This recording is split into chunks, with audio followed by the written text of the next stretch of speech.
Welcome to our deep dive into the rise and fall of one of history's greatest empires, Rome. From its legendary beginnings to its dramatic collapse, we'll explore the key events that shaped this ancient civilization.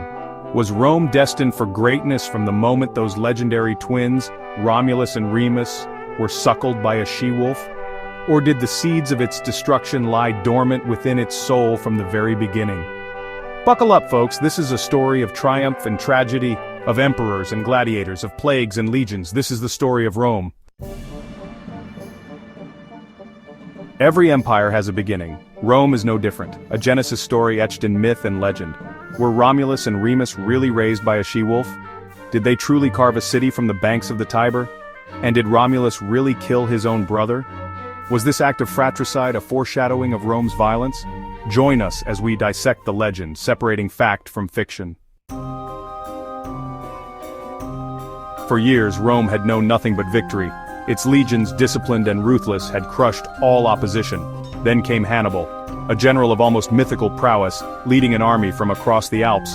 Hannibal descended upon Italy like a force of nature, and at Cannae, in 216 BC, he would deliver Rome the most devastating defeat in its history. Imagine, if you will, the dust, the heat, the clash of steel on steel. Roman legions, 80,000 strong, confident of victory, marching into Hannibal's trap. Outnumbered, outmaneuvered, the Roman army was encircled, annihilated. Tens of thousands slaughtered, the Roman dead so numerous it said they choked the rivers. How did one man, one general, orchestrate such a stunning victory? How did Rome, facing this existential threat, rise from the ashes of Cannae to eventually triumph over Hannibal? Join us as we dissect the tactics, the brilliance and the brutality of the Battle of Cannae, a battle that almost changed the course of history. Gaius Julius Caesar, a name synonymous with ambition, power, and ultimately tragedy. From his early days as a cunning politician to his conquest of Gaul, Caesar's life reads like something out of Greek myth. But Caesar's ambition knew no bounds. Crossing the Rubicon, he plunged Rome into civil war, vanquishing his enemies and assuming total control. Was Caesar a hero, saving Rome from itself? Or was he the ultimate opportunist, a tyrant who destroyed the republic he swore to protect? And what of his assassination on the Ides of March? Was it a necessary evil, the act of patriots defending their republic, or a cowardly murder that doomed Rome to centuries of civil war? Join us as we trace Caesar's rise and fall, exploring the man, the myth, the legend, and ask ourselves, at what cost ambition? Chapter 4. The Last Pharaoh, Cleopatra, Antony, and the End of an Era. She was the last pharaoh of Egypt, a ruler of immense intelligence and charm. He, Mark Antony, was one of Caesar's most trusted generals. Their love affair played out against the backdrop of a collapsing republic. Was it true love, or a calculated political alliance? Could Cleopatra manipulate Antony into restoring Egypt's glory?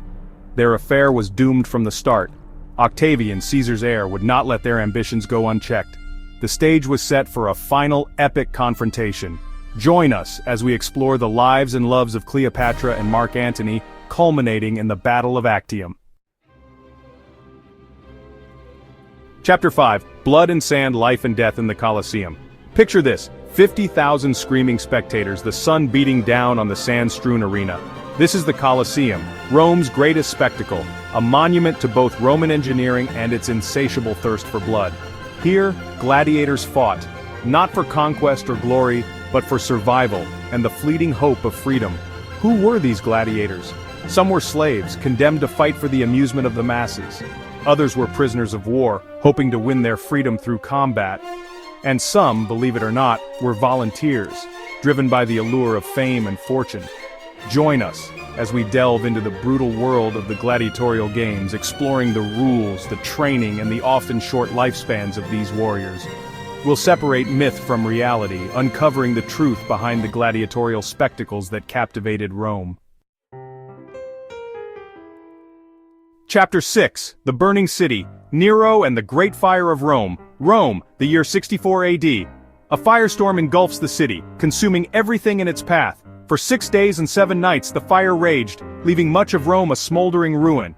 Rumors spread like wildfire themselves, whispers of arson, of a conspiracy at the highest levels. And at the heart of it all stood the Emperor Nero. did Nero, a man known for his excesses and cruelty, orchestrate the fire to clear the way for his opulent palace, the Domus Aurea? Was he, as some historians claim, fiddling while Rome burned, indifferent to the suffering of his people?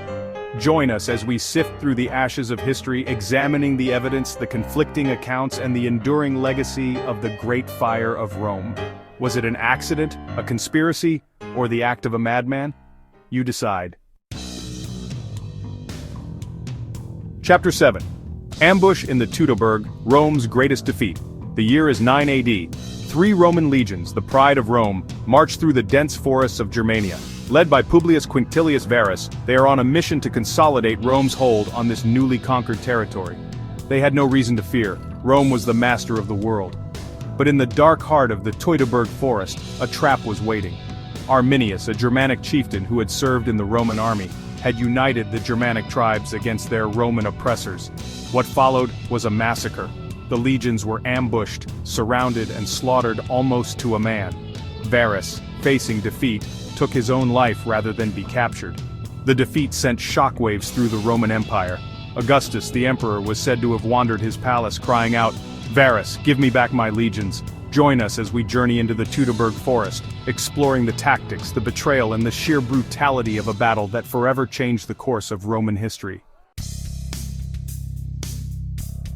He was born to be an emperor, groomed for power from birth.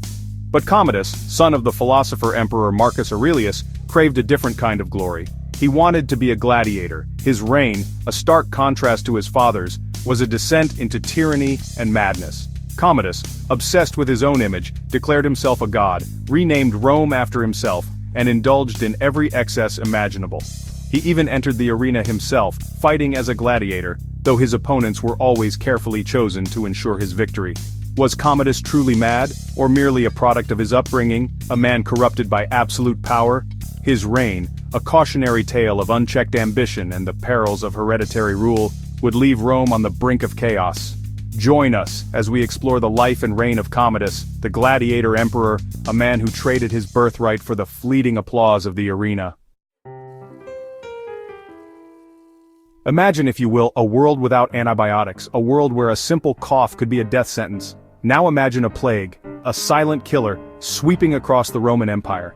This was the Antonine Plague, a pandemic so devastating it nearly brought Rome to its knees.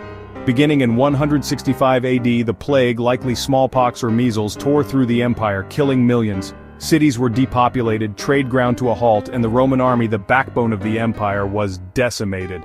How did Rome respond to this invisible enemy? How did this plague, often overlooked in the annals of history, contribute to the decline of one of the greatest empires the world has ever known? Join us as we delve into the terrifying reality of the Antonine Plague, exploring its origins, its impact, and the lasting legacy it left on Rome and the world. For centuries, Rome had been the undisputed master of the Western world. Its legions had conquered vast territories, its emperors had built magnificent cities, and its culture had spread to every corner of the empire. But the empire, weakened by internal strife, economic woes, and relentless barbarian pressure, was a shadow of its former self. In the year 410 AD, the unthinkable happened. Alaric, king of the Visigoths, led his warriors through the gates of Rome, a city that had not fallen to a foreign enemy in almost 800 years. The sack of Rome was a watershed moment, a symbol of the empire's decline and the beginning of the end for Roman rule in the West. What led to this momentous event? How did Rome, the eternal city, fall to a barbarian horde? Join us as we witness the fall of Rome, exploring the factors that led to its demise and the lasting impact it had on the course of Western civilization. Thanks for joining us on this journey through the rise and fall of Rome. From the bloody birth of a city to the fall of an empire, we've seen how ambition, virtue, and fate collided to shape one of history's most enduring civilizations. The story of Rome is not just a history lesson, it's a mirror reflecting our own strengths and weaknesses. It's a reminder that even the greatest empires can crumble, and that the seeds of destruction are often sown in the soil of success. If you enjoyed this video, don't forget to like, subscribe, and hit the bell icon for more historical deep dives. See you next time.